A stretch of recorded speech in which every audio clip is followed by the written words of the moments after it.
Okay, dear student, welcome back after a short break of 1 or 2 days.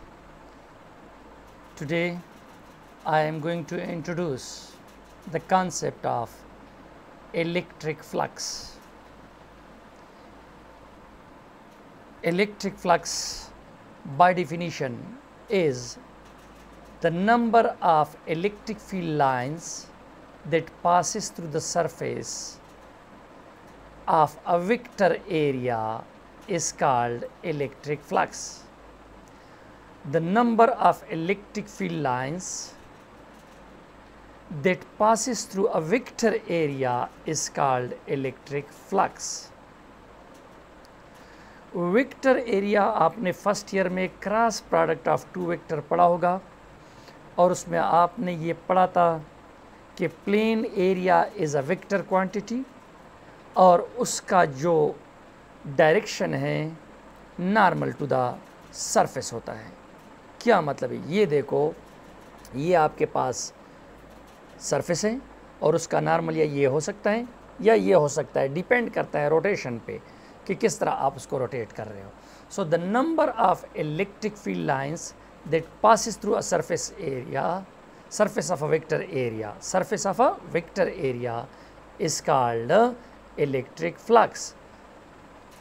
तो number of electric field lines का जो concept हमने इससे पहले वाले लेक्चर में दिया था कि इलेक्ट्रिक फील्ड लाइंस जो हैं वो इमेजिनरी होते हैं, वर्चुअल होते हैं और मैथमेटिकल कैलकुलेशन की सिंप्लिसिटी के लिए हम इलेक्ट्रिक फील्ड लाइंस का कॉन्सेप्ट जो है वो क्या किया गया, इंट्रोड्यूस कर दिया गया।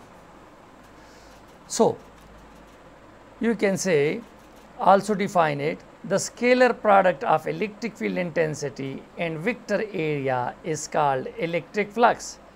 The scalar product of electric field intensity and vector area is called electric flux. We discussed electric field intensity in the earlier lectures. या हम ये कह सकते हैं कि the dot or scalar product of electric field intensity and vector area is electric flux. Since it is a dot product, so electric flux is a scalar quantity and it is directionless. How we can represent a vector, electric flux symbolically? So it is represented by phi E. Electric flux is represented by phi E. Phi E से represent होता है.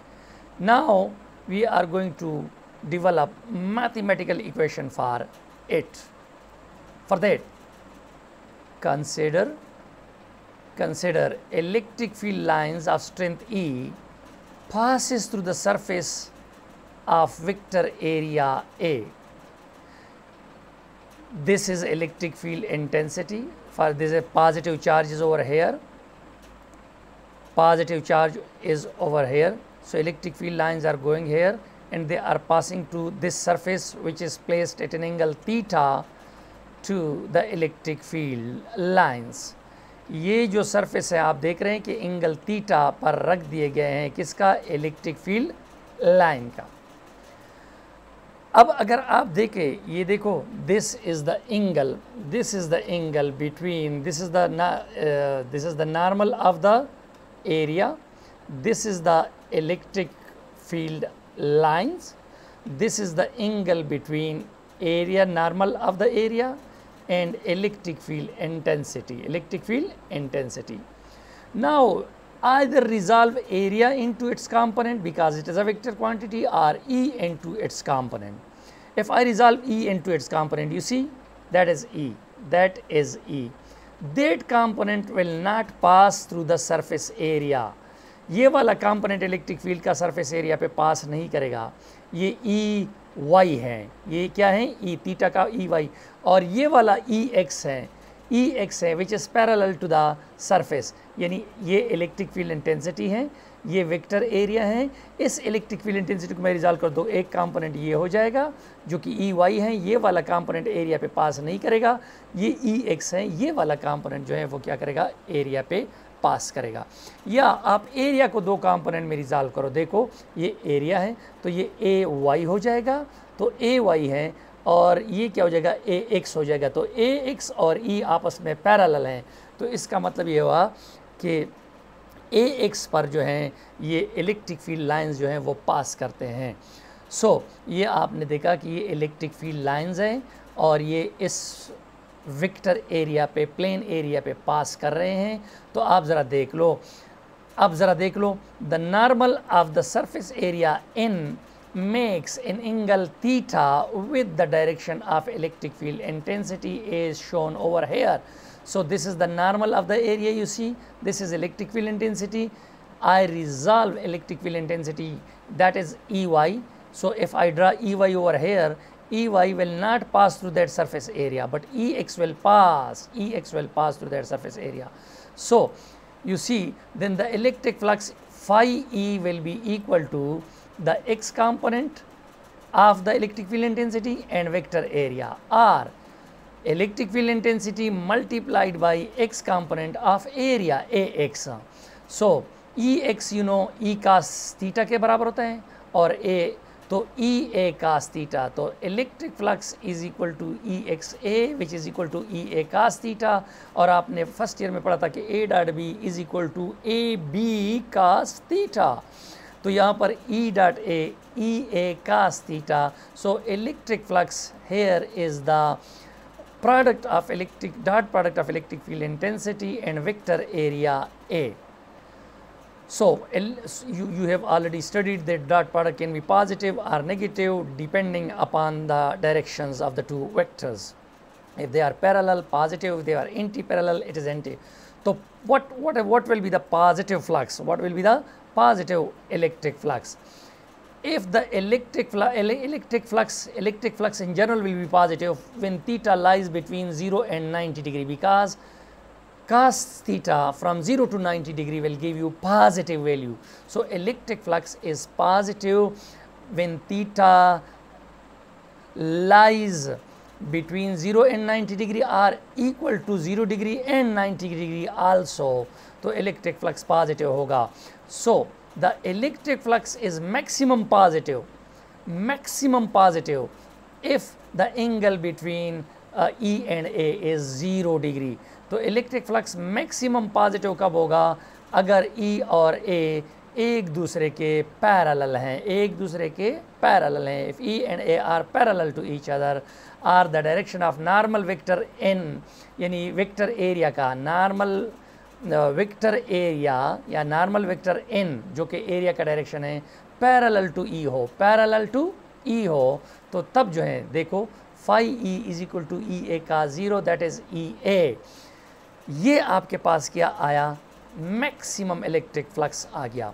अब देखो इससे electric field intensity की और definition आपके पास आ गई. इससे पहले आपने इलेक्ट्रिक फील्ड इंटेंसिटी को डिफाइन किया था force per unit test charge आपने किया था. तो ये इलेक्ट्रिक फील्ड लाइन की कॉन्सेप्ट से आप इलेक्ट्रिक फील्ड इंटेंसिटी को कैलकुलेट कर सकते हैं. ये देखो इलेक्ट्रिक फील्ड इंटेंसिटी क्या है? Electric field intensity is the ratio of electric flux to the magnitude of the vector area. The ratio of the magnitude of the electric flux to the magnitude of vector area is electric flux, or electric flux per unit area. Electric flux per unit area is called electric field intensity. तो जहाँ पर electric field line close होंगे वहाँ पर electric field intensity ज़्यादा होंगे. जहाँ पर इलेक्ट्रिक फील्ड लाइन दूर होंगे वहाँ पर इलेक्ट्रिक फील्ड इंटेंसिटी क्या होगी? कम होगी. तो ये कॉन्सेप्ट देता है इलेक्ट्रिक फील्ड इंटेंसिटी. अब ज़ीरो इलेक्ट्रिक फ्लक्स कब होगा? Zero electric flux is zero if the surface vector area is parallel to E. Surface vector area parallel हो और नॉर्मल उसका क्या होता है? परपेंडिकुलर होता है. क्या हो? Normal perpendicular. ये देखो सरफेस एरिया पैरेलल है, इलेक्ट्रिक फील्ड लाइन यू है तो उसका नॉर्मल यू है. सरफेस पैरेलल होता है, वेक्टर एरिया का सरफेस पैरेलल होता है, लेकिन नॉर्मल उसी दौरान क्या होता है? परपेंडिकुलर. ये देखो ये सरफेस है, इलेक्ट्रिक फील्ड लाइन यू आ रही तो इसका नॉर्मल ये है. सो यहाँ पर फिर आपके पास क्या होगा? कोई इलेक्ट्रिक फील्ड लाइन सरफेस पे पास नहीं करेगा तो इलेक्ट्रिक फ्लक्स जो है वो क्या होगा? वो ज़ीरो होगा. Electric flux here will be 0. Now come to negative electric flux. When the electric flux will be negative? Electric flux will be negative if the angle is greater than 90 degree and less than or equal to 180 degree, because at 90 you will get a zero flux which is positive, So if the angle is slightly greater than 90 to 180 degree, then cos theta will give you negative value. If you do it with your calculators, cos theta की negative value कब आएगी? अगर angle 90 से ज़्यादा हो और 180 तक हो तो cos थीटा के वैल्यू क्या आएगी? नेगेटिव यहाँ पर आएगी। हम 2 क्वाड्रेंट्स में ले रहे हैं, फर्स्ट और सेकंड क्वाड्रेंट ले रहे हैं। तो जब इनके दरमियान हो तो आपके पास इलेक्ट्रिक फ्लक्स क्या होगा? नेगेटिव होगा। Electric flux will be negative. Now negative maximum कब होगा? Negative maximum flux, negative maximum electric flux क्या होगा? If electric field lines and the normal of the surface area is anti-parallel to each other. If electric field lines and the normal of the surface area is anti-parallel to each other, then in this case the electric flux will be negative maximum. For example, this is a surface with you. You see, this is a surface with you. Electric field lines are coming from here. Electric field lines are coming from here. And if we take the normal over here, we can take 2 normal of that plane area, either this one or this one. We will discuss this later on. It will be discussed in detail how it is positive, how it is negative. So, you see, electric field lines are coming like that, are coming like that, are coming like that. And if we take the normal of the surface like that, so they are anti-parallel. So in this case, electric flux is negative. Phi E is equal to EA cos 180 degree, and cos 180 degree is -1. So that will give you negative maximum value. So the value of electric flux, lies between plus EA and minus EA. For 0 angle it is maximum positive, for 180 degree it is maximum negative. Other angle, for other angles it will lie between the 2 limits. Now, so the vector area A can be written as, vector area A can be, like you say, vector is the composition of magnitude and direction. You say unit vector gives the direction of a vector, wherein is a unit vector along the normal to the plane of the vector area. So that was about the when it will be positive, when it will be negative, when it will be positive maximum, when it will be negative maximum. So unit of electric flux. Electric flux is expressed in the unit of Webers. Electric flux की unit को हम क्या कहते हैं? Weber कहते हैं। क्या कहते हैं? वेबर। और आपको पता है कि 1 वेबर, आप देखो अगर आपने पहले पढ़ा हुआ है, ये न्यूटन मीटर स्क्वायर पर कूलम, न्यूटन मीटर स्क्वायर पर कूलम। 1 फाई जो है ई ए के बराबर है ना, तो ई जो है एफ बाई क्यू के बराबर है, क्यू के बराबर है। तो एफ के लिए न्यूटन होगा, ए के लिए मीटर स्क्वायर होगा और क्यू के लिए सी होगा। तो आप यूनिट इस तरह भी लिख सकते हो। और फिर आपने देखा कि न्यूटन किसके बराबर होता है? केजी मीटर सेकंड पावर -2, और ये मीटर स्क्वायर ये फर्स्ट ईयर के डायमेंशन का टॉपिक है। ये देखो, ये अगर कूलम जो है आई टी के बराबर होता है, सी आई टी, तो आई के लिए ए डायमेंशन, ए एम्पियर है, और ये टाइम के लिए सेकंड है। तो ये आ जाएगा KG metre cube second power -3 A power -1 होगा, ए पावर -1। अगर उसका डायमेंशन आप देखना चाहें तो उसके डायमेंशंस क्या हैं? Dimension of electric flux ml3 t power -3 a power -1। I might be wrong with that, but you are skilled people, you have done it in your first year, and hopefully you will understand and will do it. If I have done some mistake because I do it quickly, might be, but you can correct me also. Also give me your feedback at the end of each lecture. Now we are coming to the nature of electric flux. What nature of electric flux has? Electric flux is a scalar quantity because it is the dot product of electric field intensity E and a vector area A. अब हम आते हैं कि ये तो था plane surface पे हमने electric flux through close surface, electric flux through a closed surface. We have told you before that each charge is surrounded by imaginary sphere. That is what we call closed Gaussian surfaces. Closed Gaussian surfaces उसको कहते हैं. अब देखो, consider an imaginary closed arbitrary surfaces through which electric field line passes. That is, we are coming to that one in figure. As we know that closed surfaces as a whole is not a vector area, so we divide the total area into small patches. ये छोटे छोटे area में हम divide करते हैं और divide करने के बाद हर एक का अपना अपना नॉर्मल है. ये देखो delta A1, delta A2, delta A3, delta AN with outward drawn normals N1, N2 and NN unit vector direction देते हैं. डेल्टा A1 जो है इसका डायरेक्शन आपके पास क्या है, N1 यूनिट वेक्टर है, ये देख रहे हो N1 है. डेल्टा A2 का N2 है और डेल्टा A3 का N3 है रिस्पेक्टिवली. सो अब हमने क्या करना है, the net flux through the whole surface area will be, ये देखो ये क्लोज स्फेयर है, स्फेयर का area is a whole vector नहीं है, तो हम क्या करते हैं इसको छोटे छोटे पेजेस में डिवाइड कर, डेल्टा A1, डेल्टा A2, तो डेल्टा A1 का नॉर्मल ये है, डेल्टा A2 का नॉर्मल ये है, डेल्टा A3 का नॉर्मल U है अगर नीचे है, अगर U है तो डेल्टा AN, इस तरह हमने डिवाइड किया, हर एक का अपना नॉर्मल होता है. तो इस पे जो गुजर गया उसके लिए अपना फ्लक्स निकालेंगे, इसके लिए अपना निकालेंगे, इसके लिए अपना निकालेंगे और फिर इन तमाम को क्या करेंगे, सम अप करेंगे. तो that will give you the net flux through the close surface. तो आप देखें phi E is equal to phi 1 plus phi 2 plus phi 3 plus phi n होगा.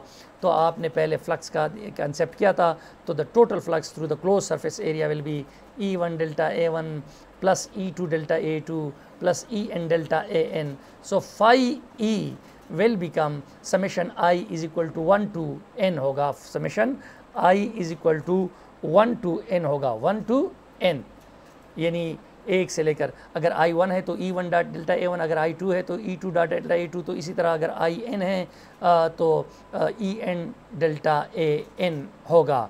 तो इसको हम क्या कहते हैं, that is what we call the electric flux through a close surface. तो जब भी आपने मैंने कहा कि चार्ज के इर्द गिर्द इमेजिनरी स्फेयर पाए जाते हैं, यानी इलेक्ट्रिक फील्ड को स्पेसिफाई करने के लिए इमेजिनरी स्फेयर, और उन इमेजिनरी स्फेयर को हम गॉसियन सरफेसेस का नाम देते हैं. और हम कहते हैं कि अगर चार्ज को इधर रखा गया है, इनसाइड है या आउटसाइड है, वो अभी नेक्स्ट वाला आने वाले उसमें हम क्या करेंगे, डिस्कस करेंगे लेक्चर के, meaning that is coming in the following lecture. We will discuss this, how a closed surface is. तो ये है आपके पास क्या कि जब भी आपके पास क्लोज सरफेस होता है तो आपने उसको छोटे छोटे, क्लोज सरफेस जो होता है ये स्फेयर की फॉर्म में होता है और एज ए होल ये वेक्टर नहीं होता, बिकॉज इसके मल्टी डायरेक्शन होते हैं.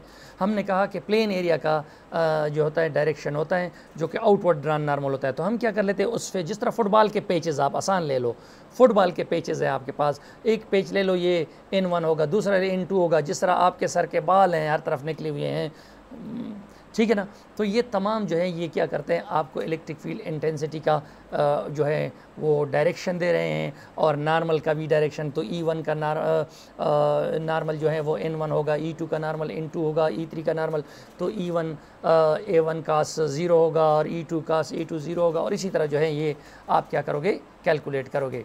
सो this is the way how you will find the electric flux due to closed surfaces. You will find it in a small, for each small segment of the closed surface, then add all of them together. फिर आपने इन तमाम को add करना है, और add करने के बाद जो नेट आएगा वो नेट जो होगा वो total electric flux through a closed surface होगा. That will be total electric flux through a close surface होगा। Right, after giving the concept of electric flux, we are now coming to the explanation of Gauss's law of electrostatics using the concept of electric flux. Electric flux का concept हमने आपको दे दिया। अब हम क्या करेंगे, अब हम गॉसेस लॉ ऑफ इलेक्ट्रोस्टैटिक्स ये क्या है, इसकी स्टेटमेंट क्या है। फिज़िक्स में जब भी प्रिंसिपल हो या लॉ हो तो उसके लिए डिफिनीशन नहीं, स्टेटमेंट का लफ्ज़ इस्तेमाल होता है। तो गॉसेस लॉ ऑफ इलेक्ट्रोस्टैटिक ये कहती हैं कि the total electric flux through any closed arbitrary Gaussian surface is equal to 1 by epsilon naught times the total amount of charge Q inside that surface. Gauss's law of electrostatic ये कहती हैं कि अगर कोई चार्ज है तो उसके इर्द गिर्द जो है इमेजिनरी स्फेयर्स की फॉर्म में सरफेसेस पाए जाते हैं और उन इमेजिनरी स्फेरिकल सरफेसेस को हम गॉसियन सरफेसेस कहते हैं।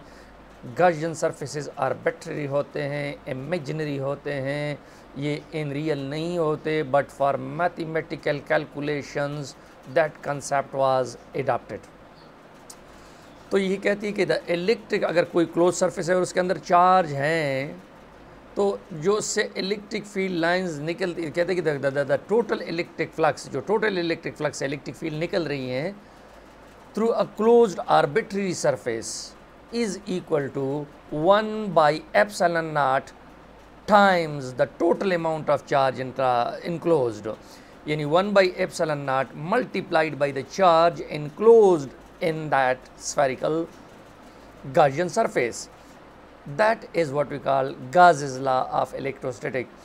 यानी अगर किसी क्लोज सरफेस के अंदर कोई चार्ज मौजूद है तो उस क्लोज सरफेस पे जो इलेक्ट्रिक फील्ड लाइन निकलती है, इलेक्ट्रिक फ्लक्स है, वो बराबर होगी 1 by epsilon naught multiplied by Q. Epsilon not के बारे में हम कूलम्स लॉ में कह चुके हैं कि this is the permittivity of free space between two charges when they interact with each other. So 1 by epsilon naught multiplied by q, that is the mathematical form of Gauss's law. You see, mathematical phi E is the electric flux, which is equal to, according to the above statement, 1 by epsilon naught multiplied by total charge enclosed inside that surface. जिस तरह football के अंदर charge है तो charge multiplied by 1 by epsilon not वो बराबर होगा football से निकलने वाली इलेक्ट्रिक फील्ड लाइंस की या इलेक्ट्रिक फ्लक्स की।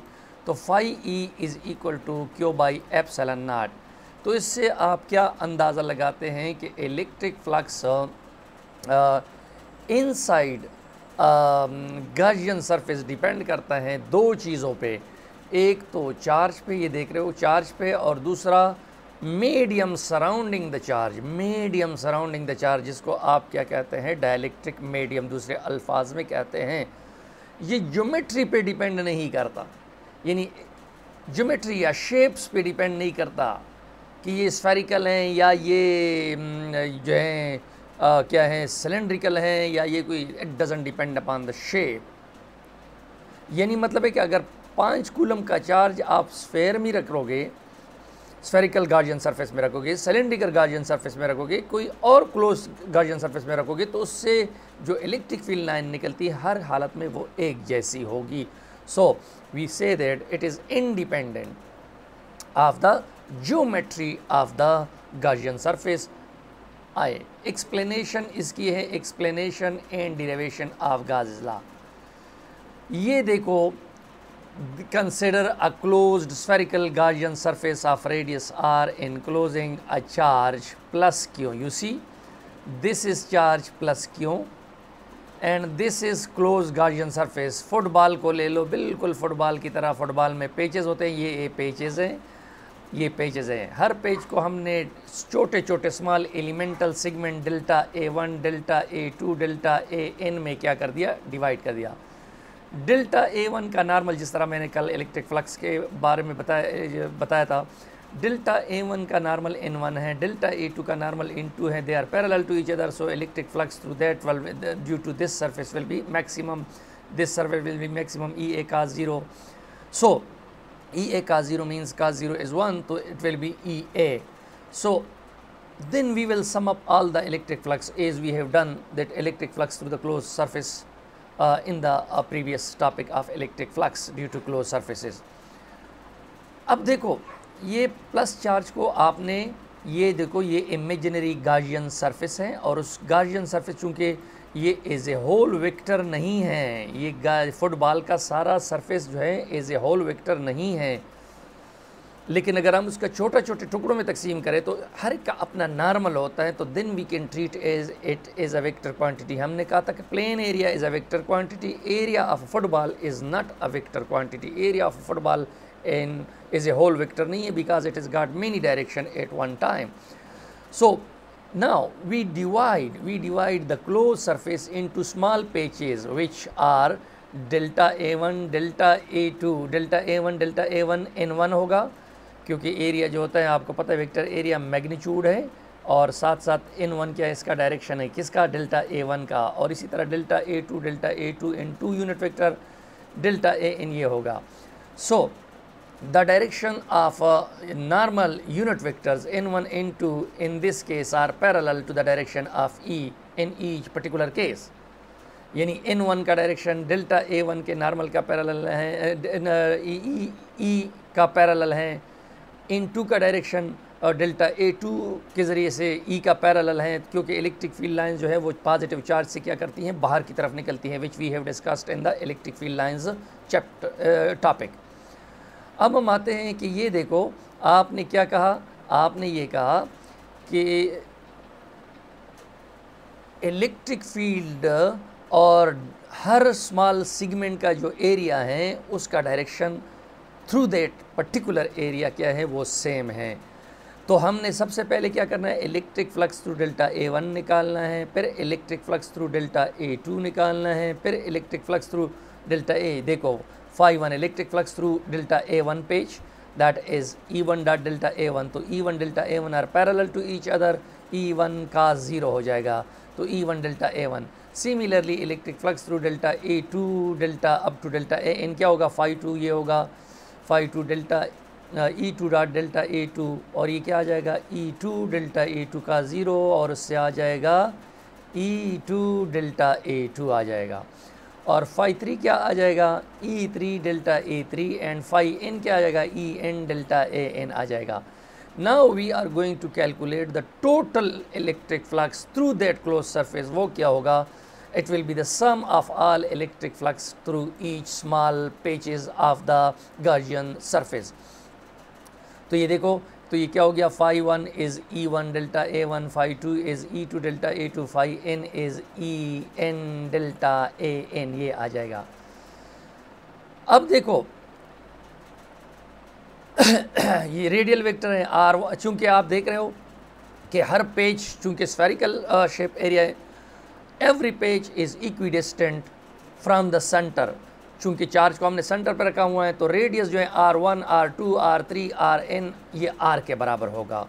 देखो ये स्फेयर है इसका सेंटर है तो सेंटर से हर एक पेज जो है वो इक्वल फासले पर हैं and hence E is equal to electric field intensity क्या होगी KQ बाई R स्क्वायर होगी। हर पर्टिकुलर पेज पे क्या रहेगी यूनिफॉर्म रहेगी, कांस्टेंट रहेगी, क्या रहेगी constant because R is the same. और ये देखो E1 is equal to E2 is equal to En, यानी इलेक्ट्रिक फील्ड इंटेंसिटी हर सरफेस पे सेम रहेगी बिकॉज हमने पहले किया था कि E is equal to KQ by R square, charge वही है R सेम है तो आपके पास क्या आ जाएगा इलेक्ट्रिक फील्ड इंटेंसिटी कांस्टेंट आ जाएगी।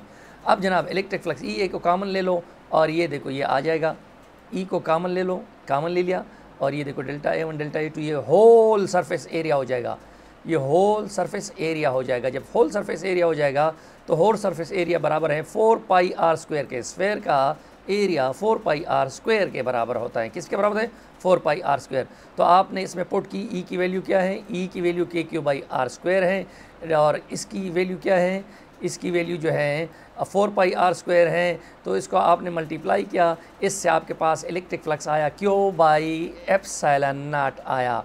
आर स्क्वायर कट जाएगा। So this is what we call Gauss law of electrostatic, और ये डिपेंड करता है चार्ज पे और ज्योमेट्री ऑफ द स्फेयर पे डिपेंड रहा। कंक्लूजन ये रहा कि electric flux through closed surface जो है वो किस चीज़ पे डिपेंड करता है, the charge enclosed by that surface. यानी जितना चार्ज ज़्यादा होगा तो इलेक्ट्रिक फील्ड लाइन उस पर ज़्यादा निकलेंगे, जितना चार्ज कम होगा इलेक्ट्रिक फील्ड लाइन उस पर कम निकलेंगे। तो चार्ज पे डिपेंड करता है, अमाउंट ऑफ चार्ज पे डिपेंड करता है। इलेक्ट्रिक फ्लक्स क्या करता है, अमाउंट ऑफ चार्ज पे। दूसरा क्या है, the medium surrounding the charge. ये देखो क्यू बाई एप्सिलॉन है ना, ये देखो एप्सिलॉन है, इन्वर्सली प्रोपोर्शनल है।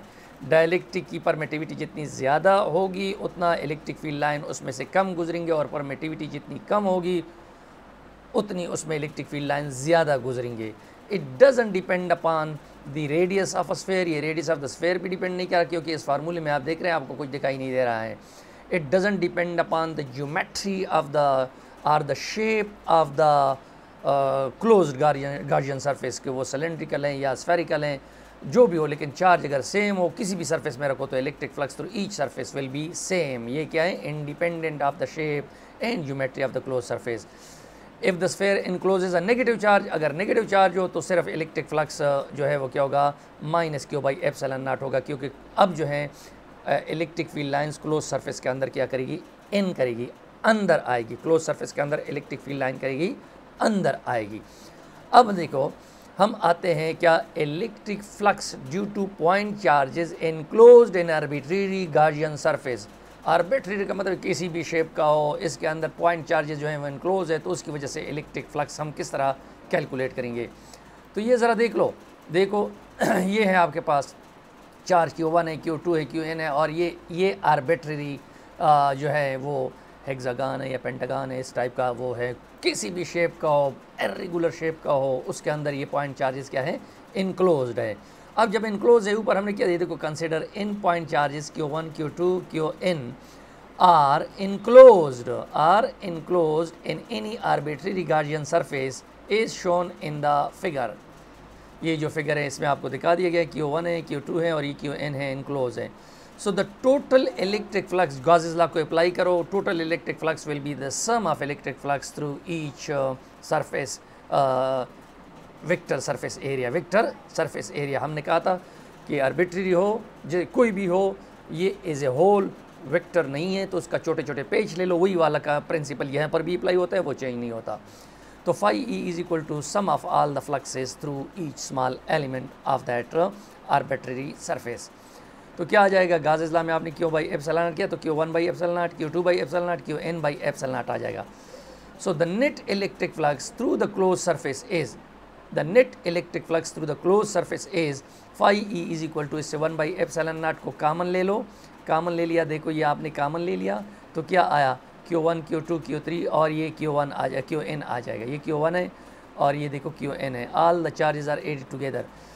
सो phi E is equal to 1 by epsilon naught multiplied by, this is the total amount of point charges enclosed inside the surface S, inside the arbitrary Gaussian surface S, which is Gauss's law, which is Gauss's law। अब हम कहते हैं कि किस तरह, कब electric flux जो है वो पॉजिटिव, कब नेगेटिव होगा, कब इलेक्ट्रिक फील्ड लाइन ज़्यादा निकलेगी, कब कम निकलेगी और क्यों निकलेगी, वो सारी चीज़ें हम क्या करते हैं, डिस्कस करते हैं। We are going to discuss.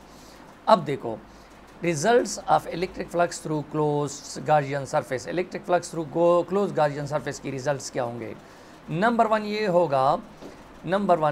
होगा, अगर आप देखो आपके पास ये ऑप्शन सारे मैंने दिखा दिए हैं, ये देखो ये इमेजेस हैं, ये सारे किसी से इलेक्ट्रिक फील्ड लाइन निकलते हैं, किसी में इन कर रहे हैं। अब देखो, अगर इलेक्ट्रिक फील्ड लाइंस इन कर रहे हैं क्लोज सरफेस में, यानी यहाँ पर शायद बाहर कोई क्लोज सरफेस के बाहर नेगेटिव चार्ज इधर पड़ा हुआ है, तो इसकी electric field line close surface में अंदर, और इसका नॉर्मल क्या है, सरफेस का नॉर्मल बाहर की तरफ होता है और उनके दरमियान एंगल क्या है, 180 डिग्री होगा, तो ये इलेक्ट्रिक फ्लक्स क्या होगा, -EA होगा। क्या मतलब हो गया, when the electric field lines are entering a close surface, electric field will be negative. When the electric field lines are entering a closed surface, electric field will be negative. और इसका उल्टा देखो, अगर इधर चार्ज कोई अंदर पड़ा हुआ है तो इलेक्ट्रिक फील्ड लाइन बाहर निकल रही है और नॉर्मल का डायरेक्शन भी बाहर की तरफ है।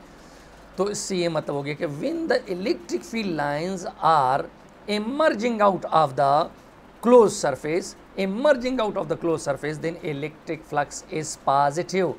ये प्लस ई ए होगा, क्या होगा, प्लस ई ए। यहाँ पर आपने देखा माइनस ई ए था जब इन कर रही थी, जब आउट कर रही है तो प्लस ई होगा।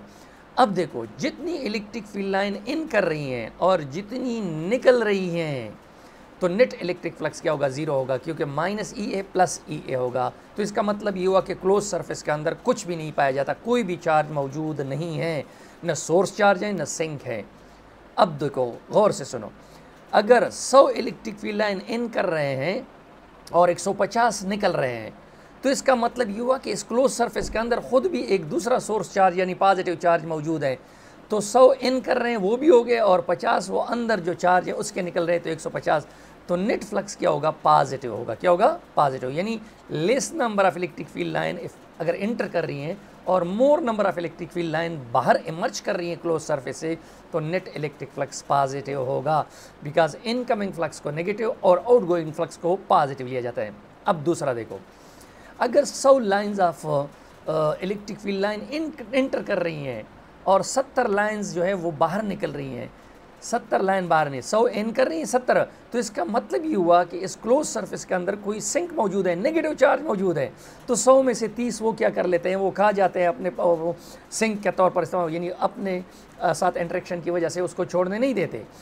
जो बाकी 70 हैं वो निकल जाते हैं। तो क्या मतलब हो गया, if more number of electric field lines are entering and less are going out of the closed Gaussian surface, then the net flux will be negative। तो फिर नेट फ्लक्स क्या होगा, नेगेटिव होगा। और इसका ये मतलब होगा कि क्लोज सरफेस के अंदर कोई सिंक मौजूद है, कोई नेगेटिव चार्ज मौजूद है। और अगर ज़्यादा लाइन निकलती है तो इसका मतलब है कि क्लोज सरफेस के अंदर कोई पॉजिटिव चार्ज मौजूद है। तो देखो वही चीज़ें मैं डिस्क्राइब कर रहा हूँ, ये सारे मैंने ऊपर बयान की। तो electric flux is negative, electric field lines are entering a close surface. देखो अगर electric field line close surface के इन कर रही हैं तो इलेक्ट्रिक फ्लक्स क्या होगा, नेगेटिव।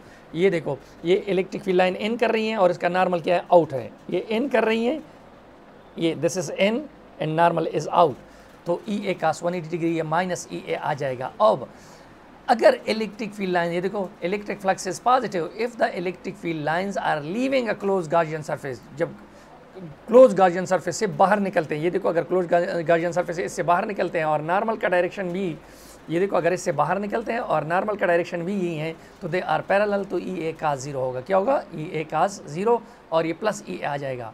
अब देखो if the number of incoming electric field lines to a Gaussian surface are equal to the number of outgoing electric field lines, then the net electric flux will be 0। क्योंकि जो इन कर रहे हैं वो माइनस ई ए हैं, जो आउट जा रहे हैं वो प्लस ई ए हैं, तो नेट क्या आएगा, 0 होगा। तो इलेक्ट्रिक फ्लक्स क्या होगा, 0 होगा।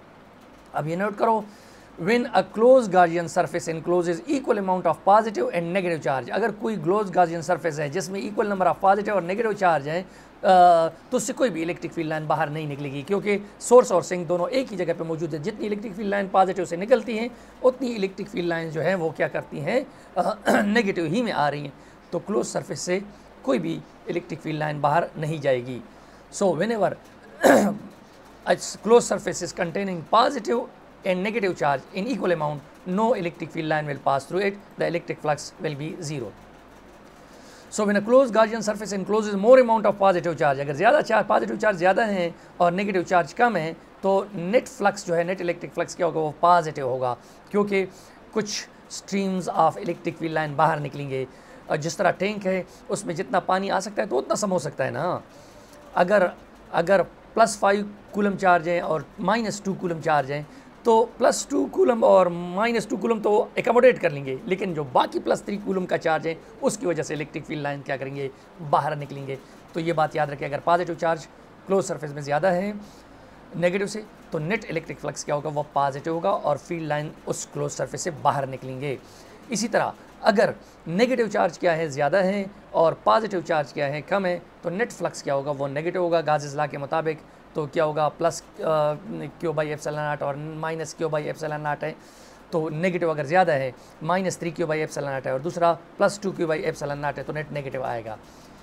If the number of electric field line entering a closed Gaussian surface is less than the number of electric field lines leaving the closed Gaussian surface, then the net electric flux is positive. वो सारा मैं clear कर चुका हूँ उससे पहले. आने वाले से जाने वाले ज़्यादा हैं तो इलेक्ट्रिक फ्लक्स क्या होगा, वो पॉजिटिव होगा.